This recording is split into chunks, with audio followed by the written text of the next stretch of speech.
doctor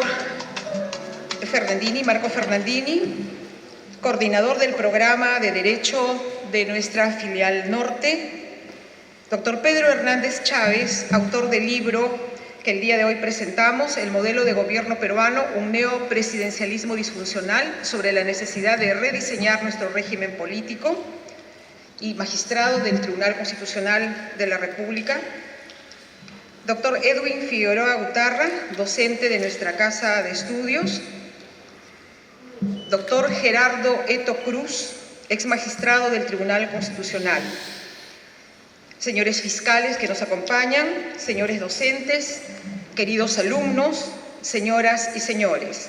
Nos complace muchísimo indicar que el día de hoy nuestra universidad presenta este importante libro, producto de la investigación profunda que el doctor Hernández ha realizado. El modelo de gobierno peruano, un neopresidencialismo disfuncional. La obra del doctor Hernández representa una valiosa contribución para reflexionar sobre las deficiencias de nuestro régimen político y los efectos de la disfuncionalidad del modelo neopresidencial. El texto no solo aborda un problema técnico-jurídico, sino que invita a repensar la relación entre ciudadanía, instituciones y democracia.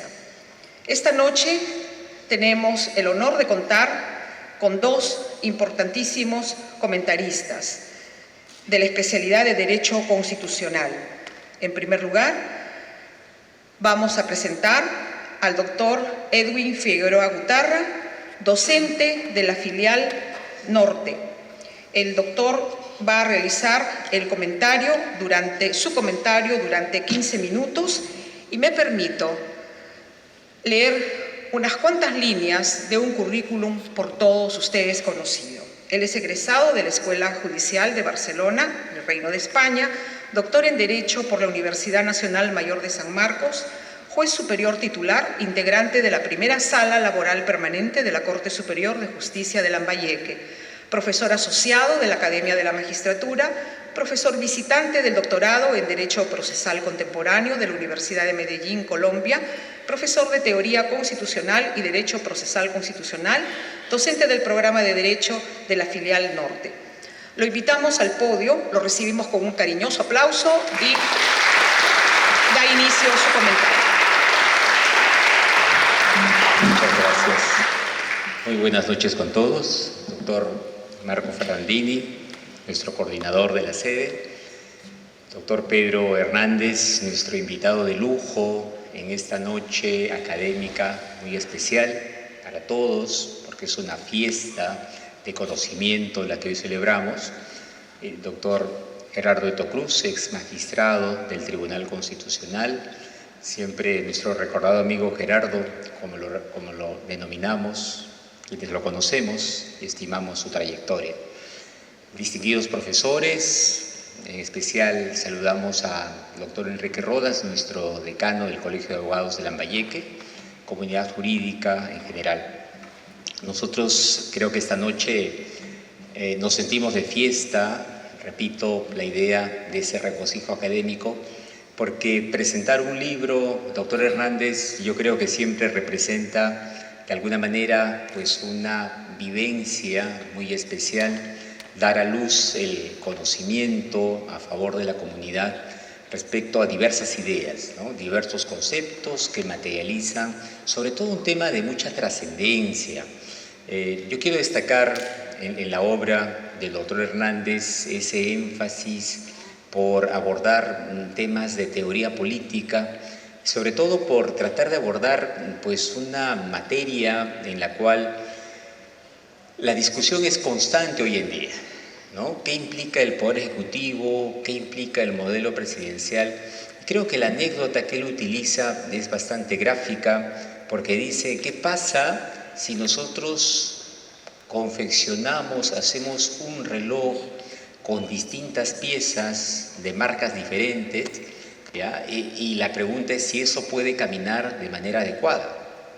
Entonces, creo que la idea es bastante gráfica, reitero, ¿Por qué? Porque el modelo presidencial peruano, que llama neopresidencial, y además al cual le agrega esta característica de disfuncionalidad, tiene la particularidad de tener algunos matices que mezclan cuestiones, pues que en el caso peruano, de alguna manera, diríamos, empiezan a funcionar de manera no adecuada.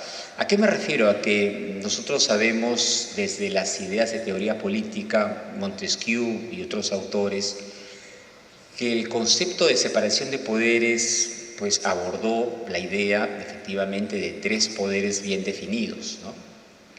Claro, por ahí Locke nos presenta una idea diferente al respecto, habla hasta de un modelo federativo, de un poder federativo, pero en el modelo de Montesquieu se aprecia mejor esta cuestión, este planteamiento, porque hay efectivamente un poder ejecutivo que gobierna, un poder legislativo que tiene esta función reguladora de crear, modificar y derogar las leyes, y un poder judicial, bueno, hablo un poco por los jueces del poder judicial, en el modelo de Montesquieu una especie de poder nulo, ¿no? Un pouvoir nul, dice Montesquieu, indicándonos que pues solamente tenemos la función de repetir las palabras mudas de la ley. Sin embargo, yo creo que destacando la parte valiosa del trabajo del, diría, profesor Hernández, en esta oportunidad también nuestro magistrado del Tribunal Constitucional, la idea es centrar, creo yo, en las correcciones que implica cómo debemos ajustar mejor el modelo de un poder ejecutivo que funcione adecuadamente. Porque si la función del Poder Ejecutivo es gobernar, entonces vayámonos pues un poco a pensar inclusive en el modelo de la democracia ateniense, ¿no? Cómo se presenta este Ejecutivo que representaba en su momento a la monarquía y que tenía esa mira de determinar los límites del poder. El caso de los griegos es muy particular, es un caso de modelo de democracia directa. Hoy en día tenemos un modelo de democracia representativa y en esa percepción actual ciertamente la idea es pues un modelo presidencial que pueda cumplir funciones de manera adecuada. Lo que sí vemos a lo largo de la historia es que este modelo no ha funcionado adecuadamente porque pues han habido, si podemos llamarlo así, ciertos exabruptos siempre, y el Perú de hoy es un ejemplo de ello, y podríamos señalar diversos ejemplos. Se me ocurre mencionar el caso de Luis XIV, que pues alrededor de comienzos del siglo XVIII nos ponía esa figura, ¿no? Esa tesitura de, en una discusión con sus consejeros, les decía, l'état c'est moi, ¿no es cierto?, el Estado soy yo, dando la idea de concentrar en su persona el poder ejecutivo, el poder legislativo y el poder judicial. Y bueno, después el caso de la Revolución Francesa, por todos conocido, que implica el ascenso al poder de los revolucionarios, la caída del rey Luis XVI, y no solamente su caída, sino también lo mandaron a la guillotina, ¿ya? Pero que significa también en ese caso la circunstancia de un modelo de poder que cae, ¿no? Una monarquía que es reemplazada por un régimen libertario. Y miren ustedes las paradojas de la historia, porque si bien los revolucionarios enfocaban estas ideas de igualdad, libertad y fraternidad, sin embargo, pocos años después de la revolución, con Napoleón tuvimos pues más bien la forja de la figura del emperador. Entonces, a veces decimos como que nadie sabe para quién trabaja. Y así tenemos ejemplos en la historia en los cuales estas funciones del Poder Ejecutivo pues como que no aparecen debidamente delimitadas o se confunden, ¿no? En la perspectiva de abordar también funciones del Poder Legislativo. Otro caso que viene pues también a comento, este famoso debate que ustedes seguramente conocen por nuestras clases de Derecho Constitucional, años 1931, 1932, Kelsen y Carl Schmitt, ¿no? Sobre quién debía ser el defensor de la Constitución. Hay un trabajo primigenio de Carl Schmitt sobre quién es el defensor de la Constitución y esta respuesta que plantea Kelsen en una forma de liberalismo constitucional que le conocemos, que es más bien en vía de respuesta, quién debe ser el defensor de la Constitución. ¿Ya? Pero cuando existen estas discrepancias, miren ustedes la conclusión que podemos sacar, yo creo que a vuelo de pájaro, ¿no? A vol d'oiseau, como se dice, nos plantea la cuestión de que no están bien delimitadas las funciones, ¿no? Carl Schmitt decía, el defensor de la Constitución tiene que ser quien preside el gobierno, el Reichspräsident decía, ¿no? Presidente de gobierno. Y Kelsen le replicaba el planteamiento diciendo, no, es que no puede ser el mismo poder político el que defienda la Constitución. Tiene que ser un órgano, veámoslo de esa forma, ajeno pues totalmente a la política, que pueda convertirse en el defensor de la Constitución. Bueno, ese debate sabemos que lo ganó Hans Kelsen, aunque ahí siempre hay un poco de observaciones históricas. Sin embargo, el modelo que hoy día prevalece es el de tribunales constitucionales, cortes constitucionales, consejos constitucionales en todos los países del mundo, en donde se entiende esta fórmula, ¿no?, ajena, decimos, al poder político, no vinculada con los jueces directamente, aunque significan un ente jurisdiccional propiamente dicho, para que podamos entender un mejor desempeño de funciones. Y la historia es rica, como digo, en estos ejemplos, quizás un par más de situaciones que mencionaron muy rápidamente, el mismo caso Marbury versus Madison del año 1803, una sentencia emblemática de la Corte Suprema de Estados Unidos, también nos vuelve a presentar nuevamente este debate porque nos fija ciertas restricciones que tiene el Poder Ejecutivo y ese empoderamiento que podríamos decir de alguna forma se destaca de parte de los jueces que comienzan a hacer una especie de judicial review, ¿no?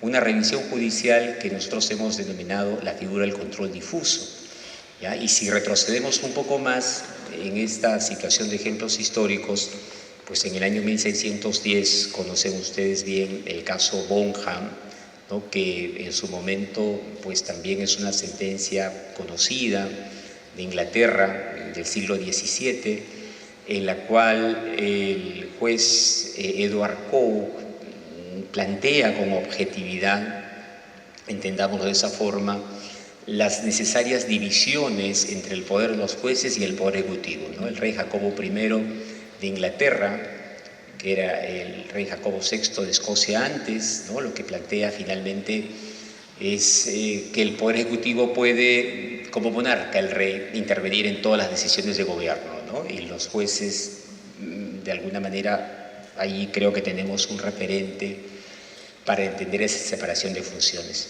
Pero a ver, ¿a dónde viene en todo caso todas estas menciones históricas? Yo creo que nos traen nuevamente al libro del profesor Hernández, porque creo que destaca sobre todo en el libro un planteamiento interesante, ¿no? ¿Qué correcciones debemos hacer? ¿Cómo debemos mejorar nuestro sistema constitucional respecto al modelo presidencial?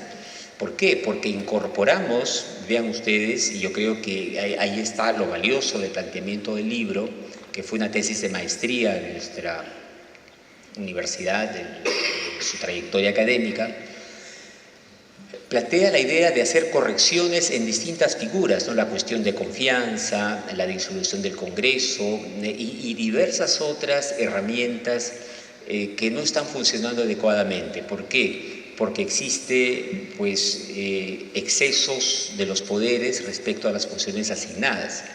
Y es cierto, ¿no? Si los poderes se extralimitan en sus funciones, tienen que haber funciones correctoras. La idea, me parece a mí, que en el libro es la de un planteamiento bastante coherente, bastante organizado.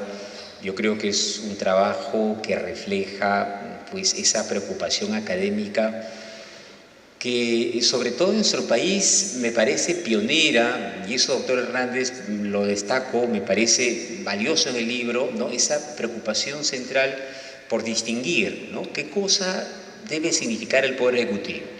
¿Ya? Si es un presidencialismo disfuncional, la idea es que no está funcionando adecuadamente, no está desarrollando un rol adecuado, ¿no? Nosotros en materia constitucional, ustedes recordarán el llamado principio de corrección funcional, que es un principio de interpretación constitucional que utiliza recurrentemente nuestro Tribunal Constitucional, implica pues que aquellas situaciones de poderes, de órganos constitucionales autónomos que estén cumpliendo un rol de acuerdo a la Constitución, pues a ver, lo están haciendo porque es un deber que les compete. Pero si hay disfunciones o hay situaciones anómalas respecto a esa función, dice nuestro Tribunal Constitucional, y esta idea la toma de unos trabajos del profesor alemán Konrad Hesse de los años 60 del siglo pasado, dice, entonces tenemos que hacer una corrección de esas funciones que no están adecuadamente siendo emplazadas o determinadas. Entonces, creo que por ahí viene pues lo importante de este trabajo, y yo creo, profesor Hernández, que esta contribución suya nos va a ayudar, sobre todo a quienes tenemos este interés en temas de teoría política, de división de poderes, a poder hacer una mejor delimitación de las funciones que les compete a los poderes del Estado. O sea, Montesquieu ya nos había dicho que los poderes están separados, ¿no? Pero creo que de repente la historia puede aportar también el punto de vista de los ingleses, porque ellos decían, y un siglo antes de Montesquieu, pues claro, es importante que los poderes estén separados, pero por sobre todo tenemos que hablar de pesos y contrapesos, ¿no?, los famosos checks and balances, porque tiene que haber, decían los ingleses, un equilibrio más bien de poderes en la Constitución. Entonces, si asumimos, diría yo, a ver, sin pretensiones extraordinarias, esta mixtura, ¿no?, de juntar los dos elementos, la noción de los ingleses del equilibrio de poderes y la idea de separación de poderes de Montesquieu, podríamos llegar efectivamente con el profesor Hernández a postular un modelo de presidencialismo, pero funcionalmente adecuado, ¿ya? Y yo creo que eso es lo que ahora necesitamos, sobre todo en épocas de cierta tormenta política, porque nos preocupa, ¿no?, y de repente ahí el profesor Hernández nos va a dar alguna pauta cuando haga uso de la palabra, qué situación vamos a enfrentar o qué modelo de ejecutivo podríamos eventualmente tener cuando hay más o menos un promedio de 40 fuerzas políticas que eventualmente podrían presentar 40 candidatos a la presidencia. Pues a ver, el modelo norteamericano tampoco es el mejor de los mundos posibles, ¿ya?, pero por lo menos la población de alguna forma delimita su elección entre republicanos y demócratas. De repente es más sencillo escoger allí. La pregunta compleja es ¿qué pasa cuando tenemos que escoger entre 40 opciones? Porque se produce una forma de atomización. Entonces, allí, y con esto voy terminando, la cuestión es qué tipo de poder ejecutivo vamos a tener. Y la historia en eso me parece que es bastante explícita. Todos los presidentes últimos de nuestro país que han tenido o no han tenido mayoría en el Congreso, porque han tenido minorías notorias, prácticamente han terminado en mandatos defenestrados.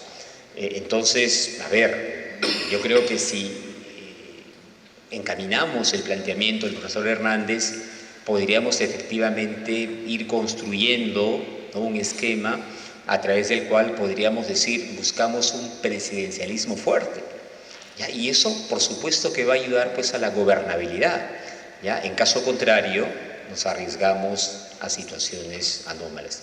Yo quiero cerrar mi intervención simplemente con la reiteración, profesor Hernández, de las felicitaciones de nuestra casa de estudios, de los docentes que enseñamos el curso, y sabemos que pues estos planteamientos tan valiosos del libro que yo resumiría en esa palabra, ¿no? En esa expresión, un presidencialismo fuerte, van a ayudar mucho en general, ¿no?, a construir una mejor gobernabilidad para nuestro país. Muchas gracias.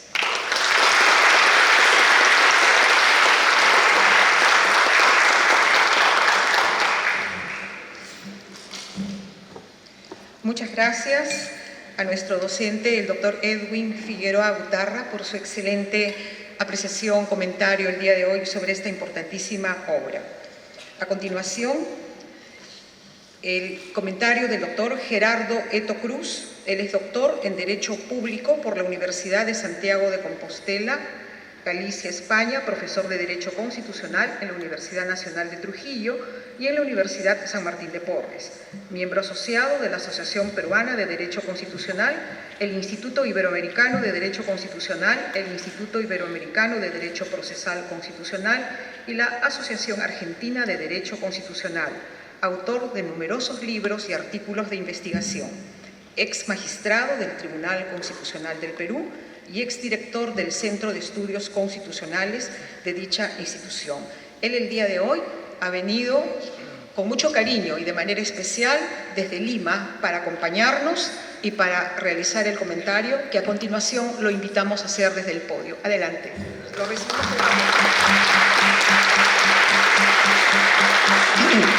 Mi agradecimiento a las autoridades académicas de esta universidad, a la cual ya la estoy asimilando desde hace mucho tiempo.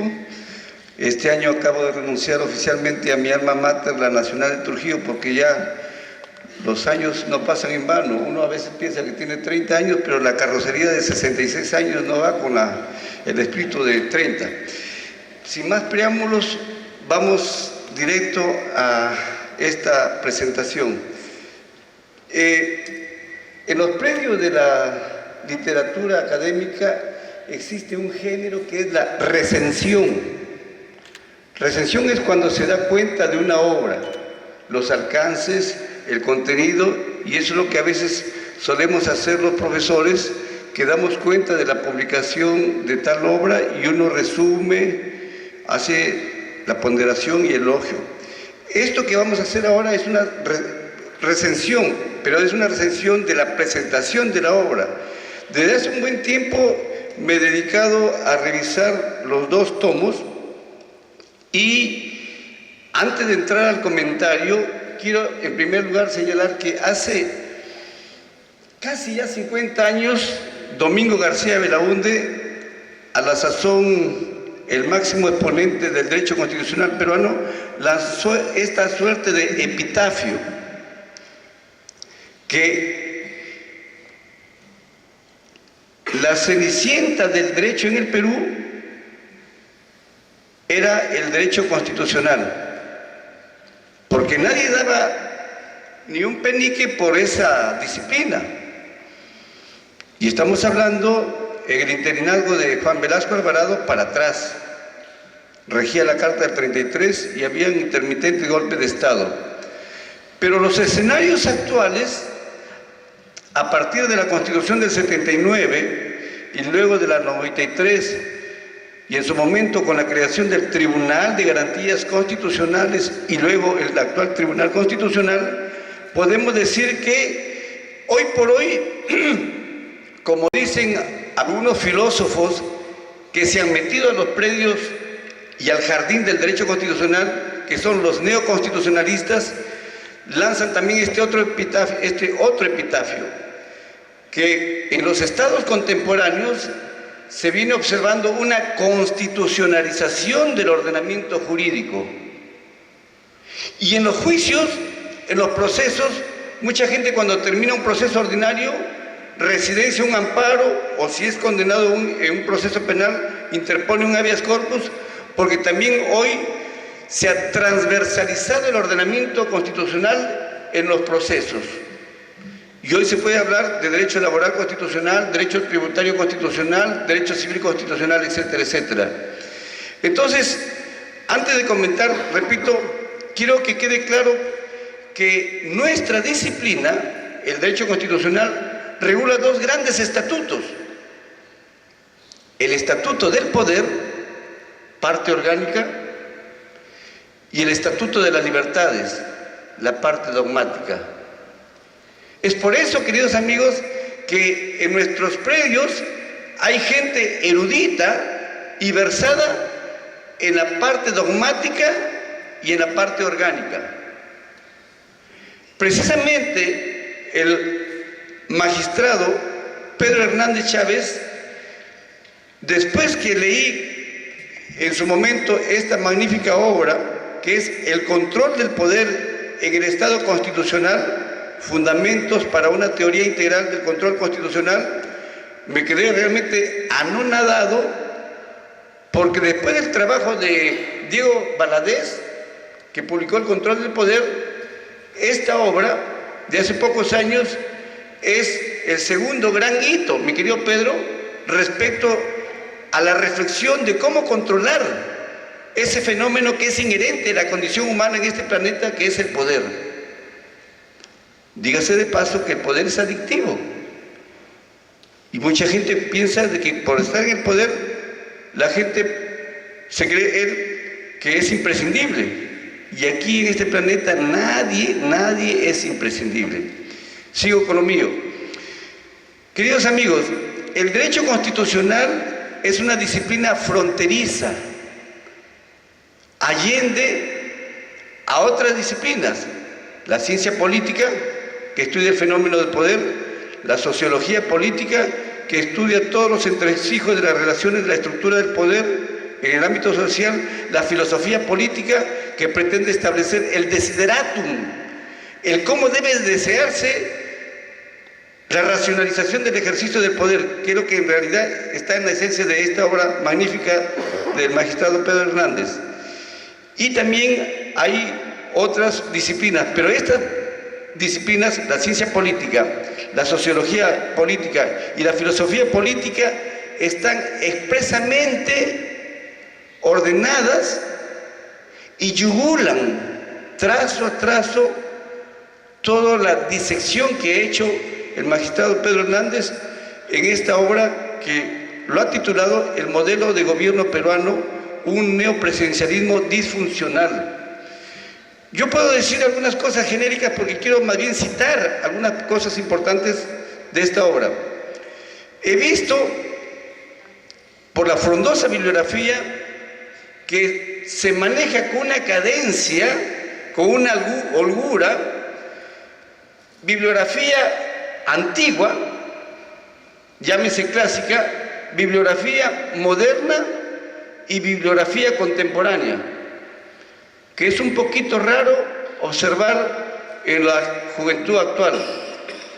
Todo este tríptico de manojo bibliográfico está desarrollado en forma sistemática en cada eje temático que como corte va abordando, y el lector queda impactado e impresionado.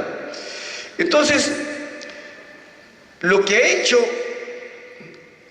el magistrado Pedro Hernández es realizar el estudio del Estatuto del Poder en el Perú a partir de una visión panorámica de lo que existe bajo el término los regímenes políticos contemporáneos, que no es más que el estudio del derecho constitucional contemporáneo sobre los modelos clásicos: el presidencialismo, el parlamentarismo, las tipologías y subtipologías del semipresidencialismo y todo lo que él observa, porque en esencia lo que está reivindicando el magistrado Pedro Hernández es que exista un presidencialismo, pero que no sea disfuncional, porque el análisis radica en que hace un examen en lo que Germán Vidal Campos dice la dinámica constitucional. ¿Qué es la dinámica constitucional?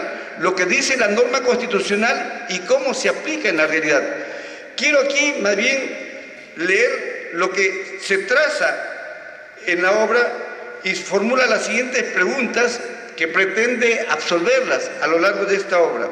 Y se plantea lo siguiente: ¿cómo influye en el funcionamiento del modelo de gobierno peruano su condición de híbrido, entrecomillado, y por lo tanto carente de una unidad, de una lógica interna? ¿Cómo la configuración gubernativa peruana garantiza la efectiva adopción e implementación de decisiones políticas por los actores políticos realmente importantes.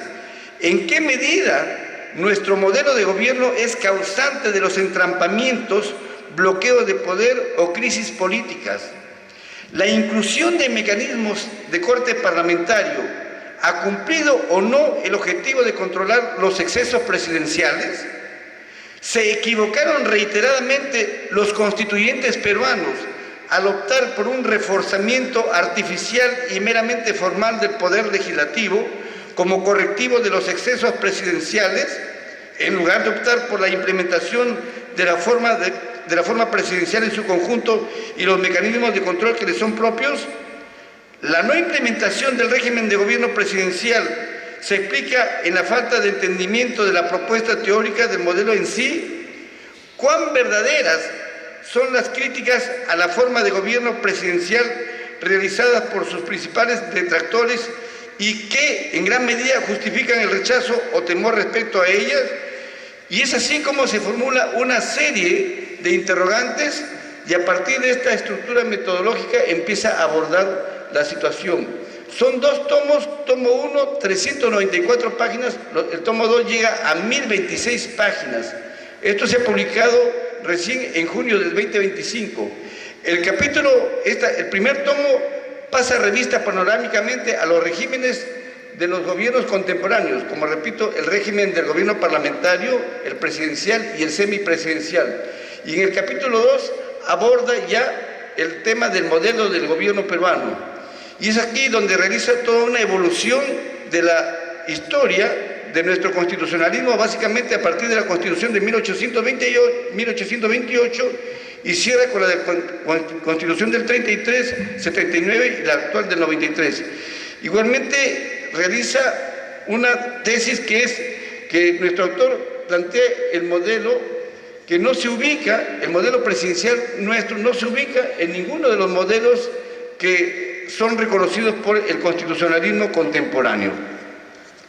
Entonces, lo que analiza nuestro extraordinario académico es algo que quiero informarles, que es lo que ha dejado, entre otras cosas, un profesor polaco que se llama Bauman, Zygmunt Bauman, que recomiendo que lo revisen. Hace algunos años acaba de fallecer, es un gran sociólogo de la posmodernidad de Polonia.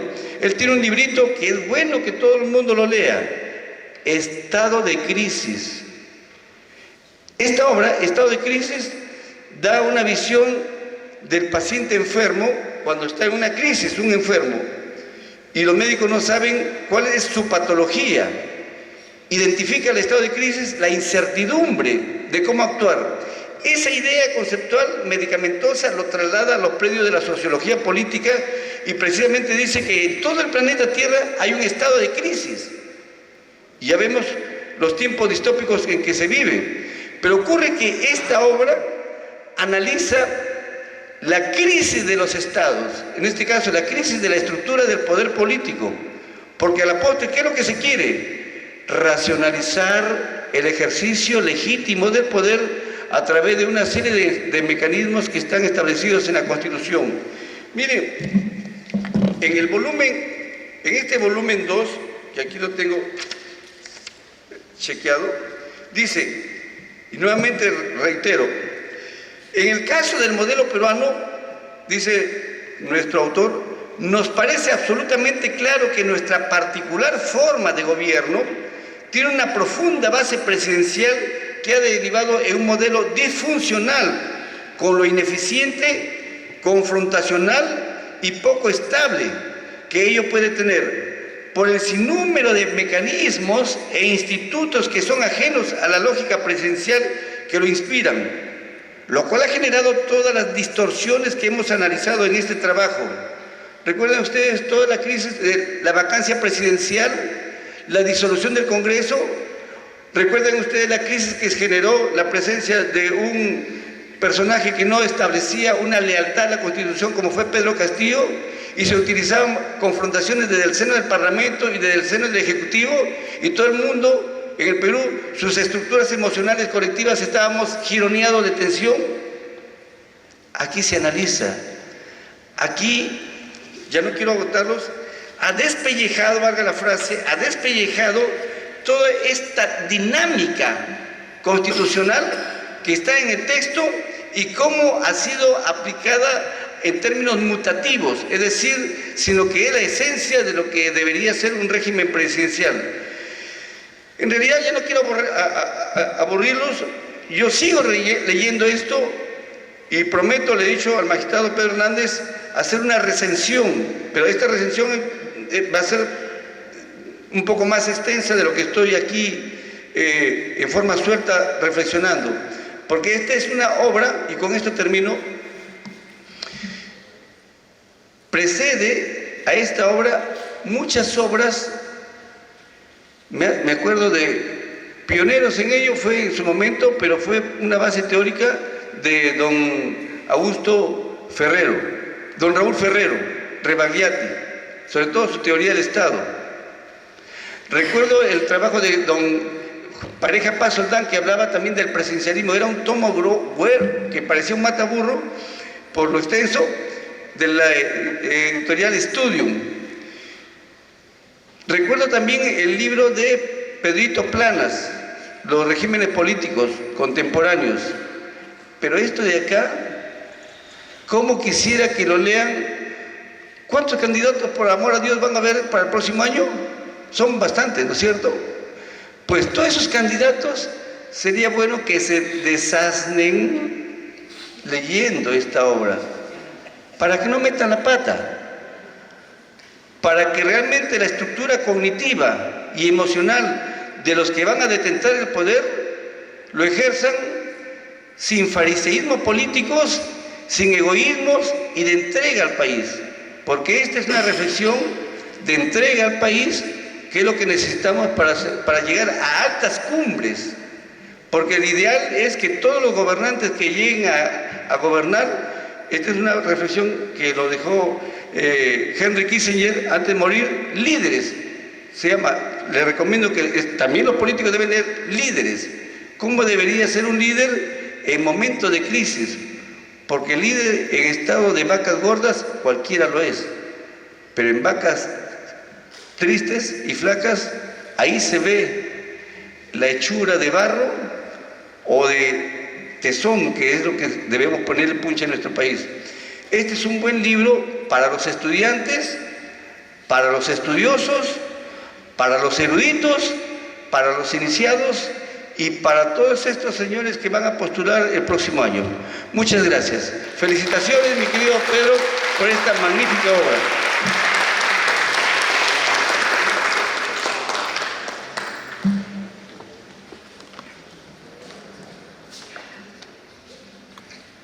Muchas gracias, doctor Eto Cruz.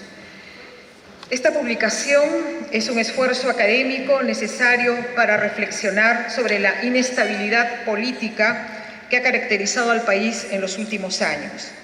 Es una mirada crítica hacia el ordenamiento constitucional y sus insuficiencias para sostenerse como modelo político eficiente. Señala que la introducción de instituciones ajenas a la tradición presidencialista peruana ha terminado generando disfuncionalidades en el sistema.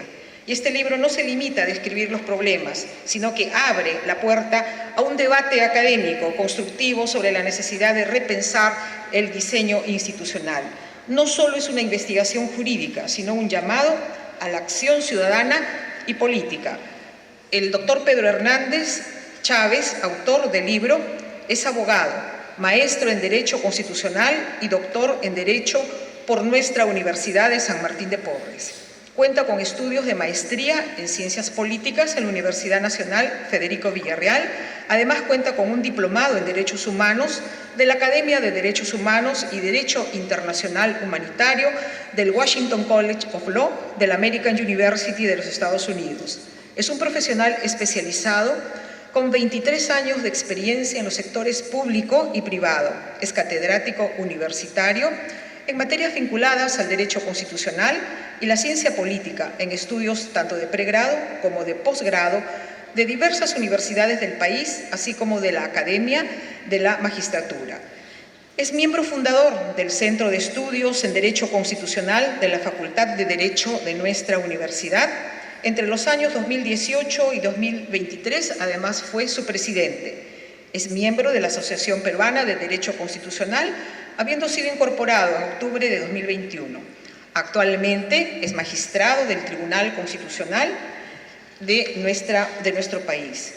Y queremos reiterar, antes de que pase al podio, a través de la presencia del autor, el compromiso de nuestra Universidad de San Martín de Porres con la formación de profesionales que, como el doctor Hernández, aportan con conocimiento, con ética, con responsabilidad al fortalecimiento del Estado de Derecho y al desarrollo nacional. Lo recibimos con un fuerte aplauso. Adelante, doctor Hernández.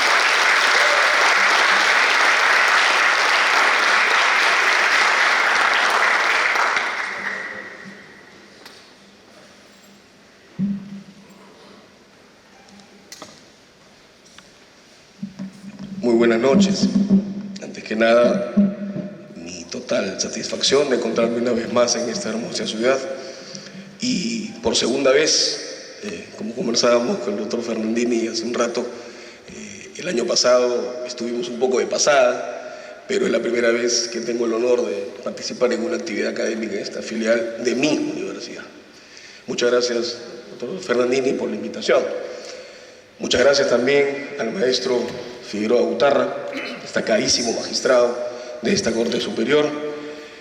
Muchas gracias, querido maestro Eto Cruz, por acompañarnos, por tomarse el trabajo de venir en esta visita rápida hasta acá y tener tan generosas palabras con la obra de este humilde magistrado.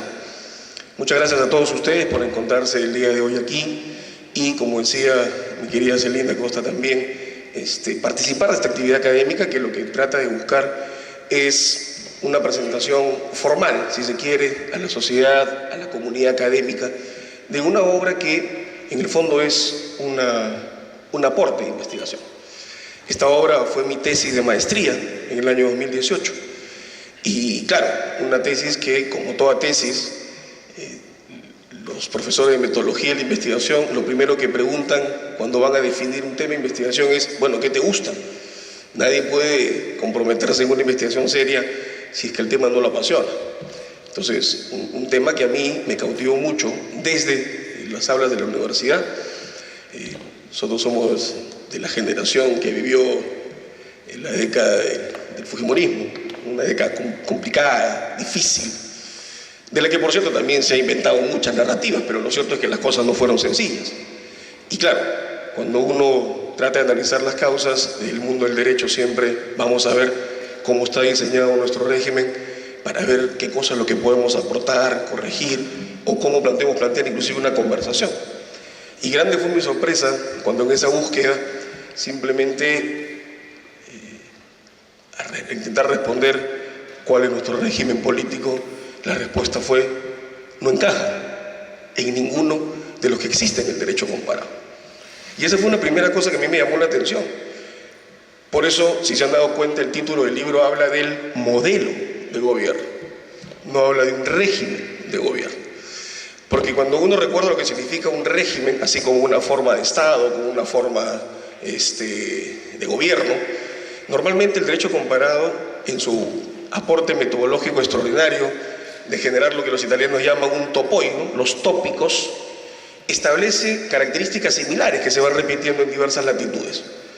Y a partir de eso diseña o articula lo que podemos llamar un régimen, una forma establecida, que es el Estado federal, una forma de Estado con estas características, que es el Estado unitario, exactamente igual.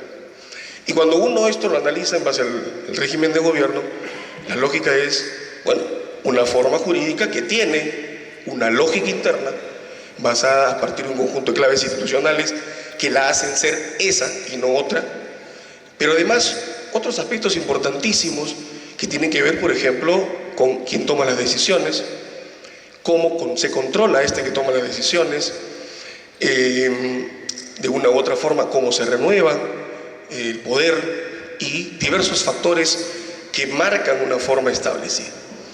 Y claro, cuando uno empieza a analizar esto y dice, en el Perú, ¿por qué no tenemos eso? Ahí hay una primera gran pregunta a responder. En el Perú, creo que uno de los grandes problemas a veces en esta traslación de instituciones extranjeras termina haciéndole un mal favor al derecho constitucional comparado. Hay mucha gente que piensa que el derecho constitucional comparado es como un artefacto, ¿no? Yo recuerdo antes de casarme, ya me divorcié, vivía solo y tenía mis cositas. Cuando uno se casa, lo que tenías para uno no funciona para dos. Entonces empecé a regalar o vender cosas y me quedé con un refrigerador que nadie lo quería porque era muy pequeño. Entonces un día hablo con mi madre y simplemente le digo, bueno, tráemelo, ok. Desenchufé el refrigerador, lo puse en la camioneta, lo llevé a la casa de mi madre, lo enchufé y el refrigerador funcionó. Hay mucha gente que piensa que el derecho constitucional comparado funciona igual y no es así. Yo no puedo sacar una institución y traerla directamente a otra realidad si el basamento sociocultural o los aspectos de la cultura individual de cada quien no aportan lo necesario para que funcione igual. Y eso es un error, porque a veces uno en ese propósito medio mágico termina dándole funciones mágicas, no solo a las constituciones, sino a las instituciones. Todavía hasta el día de hoy hay mucha gente que sigue pensando que la solución de nuestros problemas es cambiar la Constitución, por ejemplo, como si la Constitución tuviera una función mágica, ¿no? La aprobamos y al día siguiente somos Suiza. Eso no funciona así. Y lo mismo pasa con las instituciones. Tú traes una institución, no la vas a poder enchufar. Lo que tienes que hacer es reglarla y ver si calza con esa realidad socioestructural. Entonces, mi sorpresa fue muy grande porque no teníamos un régimen definido. Y ahí empezó esta búsqueda. Entonces, ¿qué tenemos? Y al final todo el mundo hablaba de un modelo híbrido. ¿Qué es un modelo híbrido? Algo que es una mezcla de muchas cosas. Y es ahí como el maestro Figueroa Gutarra recordaba esta anécdota que le he dicho en varias oportunidades, que el régimen político es algo así como un reloj de una marca a la que le sacan piezas de otra marca y la pretenden poner. Es evidente que no va a funcionar, o es evidente que va a andar atrasado. Y ahí empezó este problema. Desde el año 1823, el Perú surge a la vía independiente con una constitución donde el modelo era presidencial puro. Y claro, por las vicisitudes políticas de entonces, los militarismos, un proceso independentista que no se terminaba de sellar, hacia 1856, en lugar de optar por fortalecer los mecanismos propios del régimen presidencial, empezamos a mirar hacia el modelo parlamentario y traer instituciones que, como la pieza del reloj extraño, no calzaba, pero las impusimos. Y desde 1856, ese modelo de base presidencial, hasta el día de hoy, terminó contemplando un conjunto de mecanismos parlamentarios que, lamentablemente, no lograron su objetivo.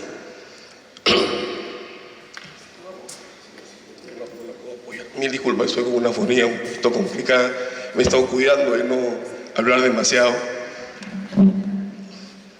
Gracias. Porque no se va a parar acá. Está bien. Entonces, desde 1856 hasta el 93, empezamos una sucesiva incorporación de diversos mecanismos parlamentarios que, lejos de cumplir el propósito de limitar los efectos presidenciales, creo que han tenido como resultado todo lo contrario, un mayor empoderamiento. Y a veces lo vemos con figuras que, si no se analizan con cierta rigurosidad, uno se conformaría con pensar que sí funciona. Y es el bendito caso, por ejemplo, la cuestión de confianza. La cuestión de confianza que está dirigida contra algún ministro, cuando el ministro, por alguna razón, no está siendo considerado por el órgano fiscalizador, que es el Parlamento, lo saca. Sin embargo, hoy tenemos un pequeño problema, no sé si se han dado cuenta. El ministro no gobierna. Es como si en un salón de clases, nunca falta un alumno medio palomilla, estamos nosotros escribiendo en la pizarra, lanza un papel y volteamos y castigamos al primero que vemos. Eso es absolutamente injusto, absolutamente irracional. Bueno, nuestro régimen político contempla esa figura, donde un presidente gobierna, pero responden por él otros. Eso es un problema. Porque, ¿para qué existe un régimen político?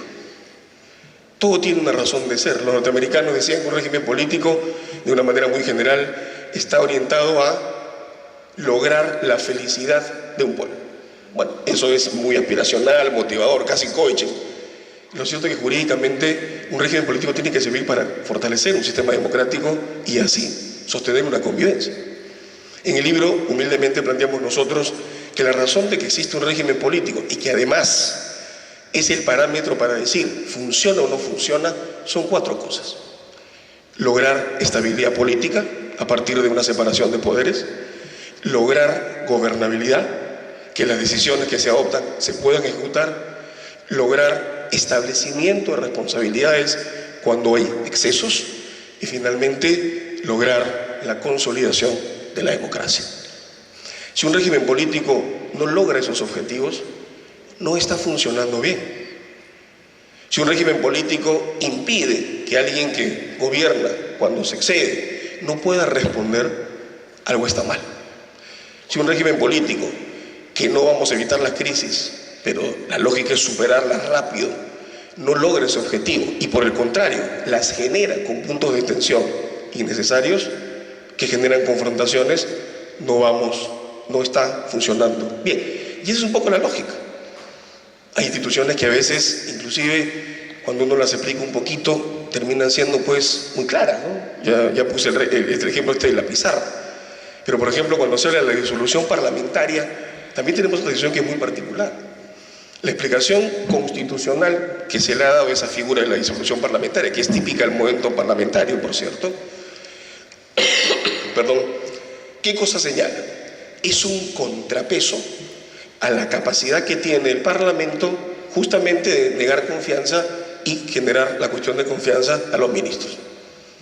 Pero no sé si ustedes se han dado cuenta que ahí hay una trampita, porque si los ministros no gobiernan, el presidente nunca pone su cargo a disposición, nunca pone su cargo en juego.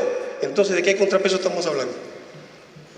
Podrán haber 50 cambios de ministros, pero la política de gobierno la va a seguir definiendo el presidente. Entonces, es un mecanismo que lejos de lograr un control efectivo, lo que genera son puntos de tensión que probablemente a partir del año 2016 los constitucionalistas empezamos a advertir con mucha más claridad.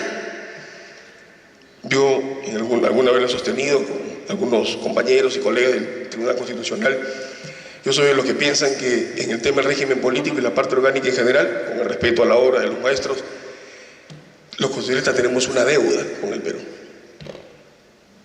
A partir del año 1980, nuestro país lamentablemente fue azotado por este fenómeno terrible del terrorismo y con justa razón se desarrolló toda una muy buena y sólida teorización sobre cómo protegemos derechos fundamentales y la parte dogmática fue conocida, analizada y hasta ahora siguen habiendo cada vez mejores y enjundiosos trabajos.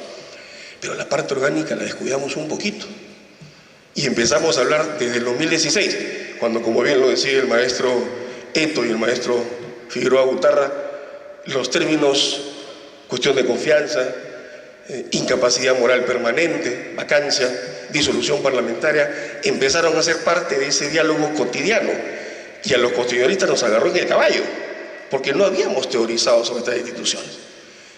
Y creo que humildemente este libro intenta hacer una suerte de ese pago, de esa deuda, para empezar a reflexionar probablemente en serio sobre estos problemas que, como bien se ha señalado, tal vez si los tenemos con más claridad, podría ser un aporte no solamente a esta elección que viene, que puede marcar la cancha un poco más clara. El maestro Carlos Jackson Nieto, uno de los primeros que utiliza el término neopresidencialismo en el Perú, tiene una frase que la cito en el libro que me parece categórica. Él dice: los constituyentes del Perú han sido medio flojos, porque cada vez que había un cambio de constitución, tal vez no hicieron el trabajo de analizar si el régimen político estaba funcionando bien y si esas piezas parlamentarias que se trajeron cumplieron su función. Lejos de hacer eso, insistieron más en ese modelo y, ojo, el Perú es el país que tiene todas las instituciones de control parlamentario que existen incorporadas. Ningún otro país las tiene. Cuando el constituyente tal vez debió respirar, hacer un análisis sesudo y decir: esto no está funcionando. Y tal vez lo que debemos hacer es ir a un cambio un poco de visión. ¿Qué es lo que humildemente nosotros planteamos en la parte final del libro? Claro, se ha dicho aquí que este es un tema complejo, difícil, y que por ende es muy pretencioso decir que estamos ante soluciones rígidas o únicas. Lo único que planteamos al final del libro es simplemente una propuesta. Optar, para evitar estas vicisitudes de piezas que no calzan, por el modelo presidencial puro y asumirlo con sus mecanismos de control y de exigencia y responsabilidad, y evitar esa generación de una sensación de control falsa, de esa expectativa de control falsa que se le da al Parlamento, que en el fondo controla, pero no de manera efectiva. Claro, es que ahí tenemos unos problemas que pasan también por la cultura política. El mecanismo de control, por ejemplo, por excelencia de la gestión de un presidente en el modelo presidencial puro es la reelección. Y ahí ya muchos empezamos a cambiar de cara, ¿no? Porque la reelección en el Perú ha sido sinónimo, pues, de prolongación del poder, de entornillamiento en el poder. Pero la pregunta es, las instituciones constitucionales muchas veces tienen esa paradoja. La institución vale porque tiene una explicación, como lo decía el maestro Eto, filosófica, de teoría política. Su mala praxis no significa descalificarlas. El Parlamento es crítica de todos los días en este país. No creo que a nadie se le ocurriría en serio decir que hay que eliminar el Parlamento y borrar la Constitución, porque tal vez hay que diferenciar la institución y su lógica dentro del modelo político general de cómo está funcionando, y la mira hay que ponerlo en optimizar su funcionamiento, no en la institución y desaparecer. Yo creo que lo mismo pasa con la reelección.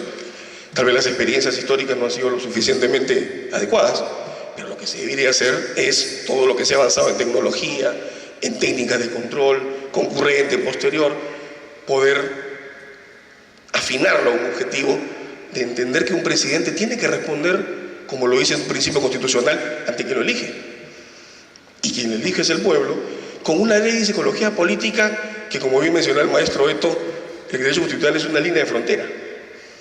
Hay muchas cosas que son jurídicamente constitucionales, pero que antes son políticas. La ley de separación de poderes, el principio jurídico de separación de poderes responde a una ley de psicología política. Tú le das un poder a una sola persona y, como decía Aristóteles, lo vas a conocer desnudo. No porque sea un exhibicionista, sino porque va a traducir ahí todos sus empoderamientos personales. Y lo lógico es que se extralimite. Por eso hoy en día ya no se habla de self-restraint. Hay mecanismos que van a limitarte desde afuera. Entonces, la separación de poderes, ¿qué es? Darle cuotas de poder a diversos titulares de diversos órganos para que se equilibre. Bueno, una reelección también funciona en base a una ley de psicología política. El peor castigo para un político es decir, lo hiciste mal. Pero además hay algunas cosas que sí son complicadas también de analizar, y con esto voy terminando porque no quiero aburrirlos. En el Perú sí existe reelección presidencial, solo que es mediata. Oiga, doctor, pero eso no es malo, porque al final estamos respondiendo un poco a lo que usted dice. Un ratito. ¿Por qué eso no es tan exacto? Porque cuando tú vas a hacer una reelección mediata, ¿cómo vas a evaluar al presidente si el presidente ya no está en el poder? En primer lugar. Pero lo que me parece mucho más pernicioso para el sistema político, ¿qué cosa es? Que todo presidente que puede volver a ser presidente, normalmente lo que hace es taponear los ascensos de la carrera política en cada partido. No me respondan. ¿Ustedes recuerdan un político que fue presidente que se fue solo del sistema político? Poquísimos. Porque normalmente esa reelección inmediata es: salgo, espero 5 años y puedo volver a ser candidato. Y después, entonces al final tienes a una persona en el sistema político 30 años. Y la renovación de cuadros, y el fortalecimiento de los partidos, y las carreras políticas. Tal vez sería mejor asumir en una reflexión profunda, bueno, vayamos a una reelección inmediata por una vez. Si lo hiciste bien, sigue, si no, regrese a jugar con sus nietos, señor, y de paso a las nuevas generaciones que lo puedan hacer mejor. Y de esa manera matamos, yo diría que no 2, hasta 3 pájaros de un tiro. No quiero aburrirlo más, no me quedan sino palabras de satisfacción y agradecimiento muy profundo a mi universidad. Una universidad que, como os he dicho, es para toda la vida. Yo he tenido el honor de ser estudiante, profesor, maestro y doctor por esta universidad. Por eso las nuevas generaciones de sanmartinianos los invito a proyectar y construir con su universidad, investigar, aportar a la comunidad académica e indirectamente en algún momento tener la oportunidad de dirigir este país, que por qué no, hay que hacerlo bien. Muchas gracias, buenas noches.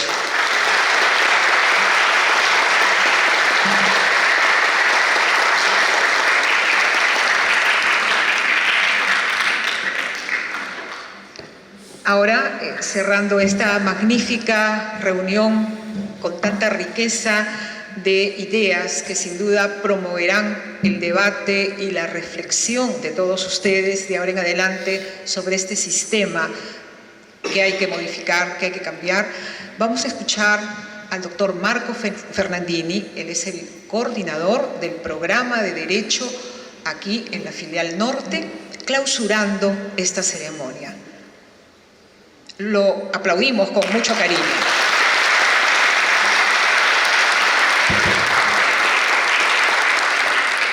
Distinguidos miembros de la mesa que nos acompañan, docentes, mi decano del Colegio de Abogados, estudiantes todos. Como ustedes ven, en esta universidad la academia se reúne para discutir, aportar y reflexionar sobre temas que son de actualidad y que por sobre todo implican una respuesta de la academia a situaciones que se vienen dando.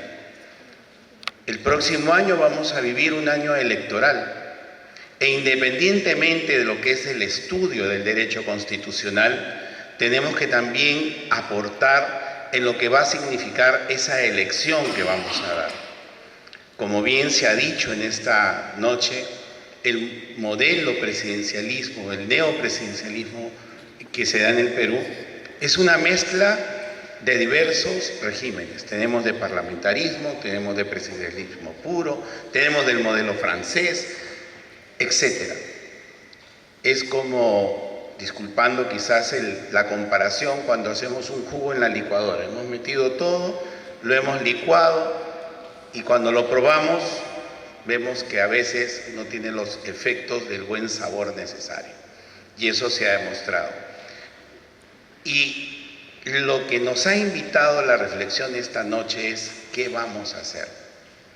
Quizás los estudiantes digan ¿qué podemos hacer ante esto? Y creo yo que se ha hecho una reflexión que sí es importante. Votar bien. Votar bien. Independientemente de los planes de gobierno, independientemente de las propuestas que pueda haber, buscar aquel candidato que con coherencia va a impulsar a nuestro país a que el desarrollo se vea basado en un sistema legal, en un sistema político que permita lo que buscamos desde hace mucho tiempo atrás. Bueno, gracias a Dios está el maestro Eto acá, que es mayor que yo. Si no, yo sería el mayor de esta mesa, ¿no? El maestro Figueroa es mucho menor que yo y el magistrado Pedro también. Pero lo que yo he visto en mi vida en el Perú es que pese a todo hemos salido adelante. Hemos vivido la etapa del terrorismo, etapa de inflación, etapa de crisis económica, crisis política, y acá estamos. Y acá seguimos, porque el ingenio del peruano siempre nos ha ayudado a seguir adelante. Y apoyado por la academia podemos lograr mucho más. Yo estoy seguro que en esta noche nos vamos a ir con la sensación de haber reflexionado, de haber comprendido y entendido que ustedes, docentes, tienen una gran responsabilidad. Los jóvenes que están acá presentes tienen que llevar de nosotros no solamente las enseñanzas propias del derecho, sino que tenemos que hacer realidad lo que dice ese banner, que nosotros también formamos líderes. Y una muestra de ello es el doctor Pedro Hernández, estudiante sanmartiniano, docente sanmartiniano, ha obtenido su doctorado y ahora está en una posición de gran responsabilidad en un puesto como magistrado del Tribunal Constitucional. Y desde allí él está demostrando que como líder, con su aporte académico, con los libros, con sus sentencias, etcétera, está ayudando a que sea viable ese Perú que todos anhelamos. No me queda más que agradecer, doctor, su presencia acá en Chiclayo por segunda vez, al doctor Eto, que ha hecho grandes esfuerzos, ha postergado agendas, ha movido ahí, al doctor Figueroa, que siempre nos acompaña y es uno de nuestros docentes insignia acá. Todos los docentes lo son, pero el doctor Figueroa siempre está dispuesto a apoyarnos, ¿no? Y agradecer por esta noche, y en especial a la licenciada Celinda Costa, que con su apoyo ha hecho posible que esta noche sea una realidad. Muchas gracias a todos y que no sea la segunda vez y que vengan muchas veces más.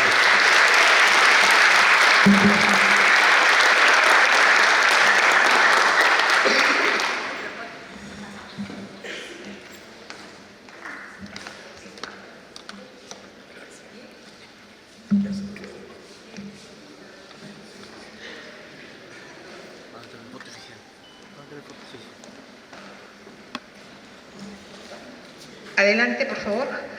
Daniel, para la foto oficial. La filmación, adelante, por favor, va a aparecer en el Facebook de la universidad. Vamos a pasarlo a los medios de comunicación, en contexto de la ceremonia, las fotos, etcétera. Y la venta de libros se está haciendo afuera. Vamos a dejar algunos ejemplares todavía la próxima semana para que ustedes puedan tener la oportunidad de adquirirlo, quien desee, por favor. Y mientras se hace la foto oficial, recordarles que nuestra siempre prestigiosa Facultad de Derecho tiene grandes egresados sumamente exitosos.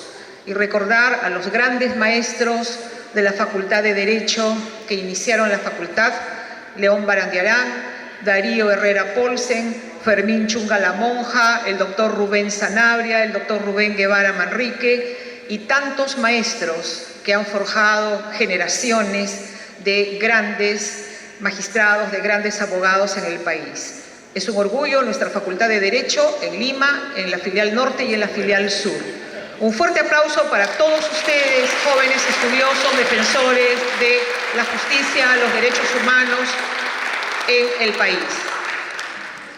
Quedan invitados ahora, y agradeciendo a nuestros invitados la presencia el día de hoy, por favor, para que pasen en la parte exterior de este auditorio a un compartir y que puedan seguir dialogando sobre las ideas hoy expuestas. Muchas gracias y muy buenas noches.